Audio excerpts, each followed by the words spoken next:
Double CP is still active right now in the Chinese version of COD Mobile. On top of that, COD Mobile is giving away free COD points through a new event, but at the moment the free CP giveaway is exclusive to the Chinese version only.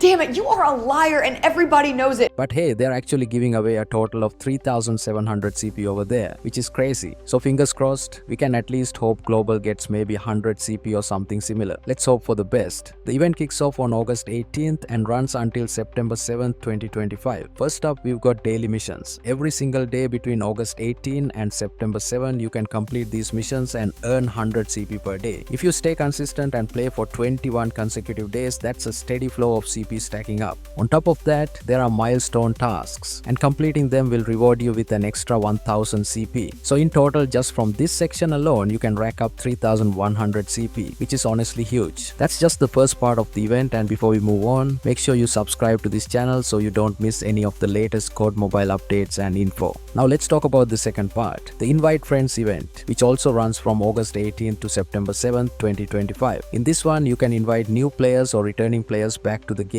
Each successful invite gives you 100 CP, and you can invite up to 6 players in total. That means a maximum of 600 CP just from this section. And remember, for someone to count as a returning player, they need to have been inactive for at least 14 days. So when we put both parts together, the daily missions plus milestones and the invite friends, COD Mobile China is handing out a grand total of 3700 CP for free during this event. Now here's an important note you need to keep in mind. The CP you earn from this event are time limited, which means they will expire on September 8th, 2025 at 23:59. So you have to spend them before that deadline or they'll be gone. Also, limited CP can't be used everywhere. Instead, they are restricted to certain purchases only. Things like the Premium Battle Pass Vault, Lucky Boxes, Crates, Strongbox, and Lucky Draws. So while it's a super generous event at 3700 free CP, you'll want to plan carefully and spend them on the right content before they expire. So now the big question is, what's the best way to spend these CP? Personally, I'd recommend going for the Premium Battle Pass. Why? Because once you complete the Battle Pass, you actually earn CP back, making it basically a free investment if you grind it out. Of course, we'll have to wait and see if this whole event actually comes to the global version or if it stays region specific. But either way, it's a huge opportunity if it drops. Definitely drop your thoughts and guesses down in the comments. I really want to know what you all think about this. And by the way, this free CP event and the double CP events are pretty much the only extra perks that the Chinese version has over Global and Garena. But here's the part that really blows my mind. A couple of days ago, I was recording some 4K Mythic inspections, and I immediately realized I could have done a way better job if I had access to the PC version of Call of Duty Mobile.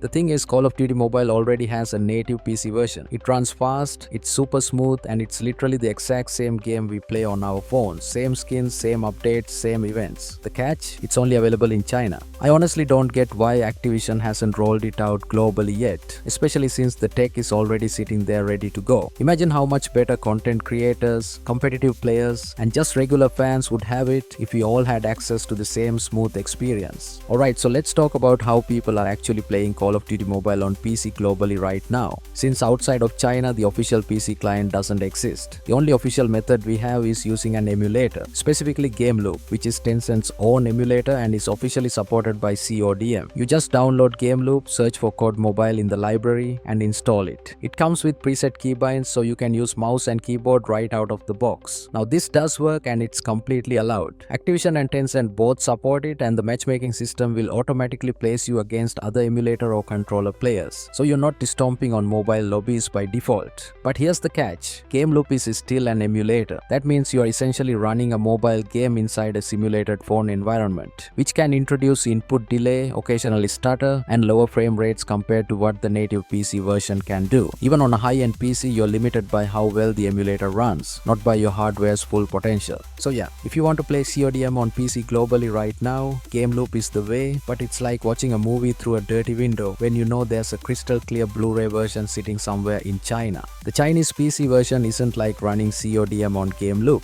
It's not an emulator hack job. It's fully optimized, can hit 180 FPS even on mid-range PCs, and every single setting, graphics, control, controls, HUD is customizable. It feels like a real PC shooter while still being the same game you have on your phone. And yet outside of China, our only PC option is Game Loop, which works but has performance drops, input delay, and just doesn't feel as smooth. And before anyone says that's unfair for mobile players, matchmaking already handles this. PC players, whether native or on emulator, are matched with other PC and controller players. The only way mobile players end up in those lobbies is if they choose to squad with a PC player. So fairness isn't an issue. The system's already built to handle cross-platform balance. If Activision released the PC version of Call of Duty Mobile globally, it would bring several major benefits. Performance would improve for everyone, ending the situation where much of the world is stuck on emulator frame drops while China enjoys the smoother native PC version. There would also be no split player base. It's the same game with the same skins and events, so players could simply choose whichever platform suits them best. On top of that, esports potential would grow, with the option to host PC-only tournaments without interfering with the mobile competitive scene. So why hasn't Activision done it yet? Activision might worry that a PC version of CODM could pull players away from Warzone, even though the two games offer very different styles of Call of Duty. Finally, the anti-cheat system used in China's PC version may not yet be ready to handle the scale of a global rollout, which could delay its release. The global PC version wouldn't split the community at all. It's the same game, just with another way to play it. We already have PC players using emulators, so giving everyone the optimized version would only make the experience better and fairer. What about you guys? If the native PC client dropped tomorrow, would you switch to it or keep playing on mobile? Let me know in the comments. I have an important update for you guys about the free legendary FFAR1, and this one is exclusive for global and Garena players. Today, Call of Duty Mobile dropped a brand new teaser. It shows a female character standing below while a broken star falls down from the sky. The whole teaser has a music-driven theme with a really strong vibe that immediately caught my attention. Now here's the interesting part. This teaser isn't just random, it's filled with hidden hints, and all of them seem to point directly toward the legendary FFAR1 Shredder. Remember, this is an exclusive legendary blueprint just for global and Garena versions, so this teaser lines up perfectly. First, let's take a closer look at the broken star animation in the teaser. If you compare it carefully, the way the star falls looks very similar to the inspection animation of the legendary FFAR1 Shredder, and just like the gun itself, it's music themed. Another big clue is the female character shown is standing with the stars behind her. If you pause the teaser, you'll notice that those stars match the same design we see on the legendary FFAR1 Shredder. So the teaser is fully music based, and the legendary FFAR1 is also music themed. That can't just be a coincidence. It really feels like something big is coming for global and Garena players. Now here's the big question. Will this legendary FFAR1 be free through an event, or will it be paid content in a lucky draw or crate? As of right now, we don't have confirmation, but either way, this teaser is a strong signal that the legendary FFAR1 Shredder is on the way. However, according to some leakers, there's a chance this legendary could actually be free for global and Garena players. The reason behind this theory is that another legendary FFAR1 will be given for free to Chinese players. So based on that, it's possible the same might happen for us. But again, we don't have any official confirmation just yet. So what do you guys think? Will this legendary FFAR1 be free, or do you think it's going to be a paid draw? I'd love to hear your thoughts, so make sure to drop your opinion down in the comments. And that's it for this video. If you enjoyed it or found it helpful, make sure to leave a like, subscribe, and click the bell icon so you don't miss any updates. Also, don't forget to check out my other videos. I'll catch you all in the next one. Thanks for watching.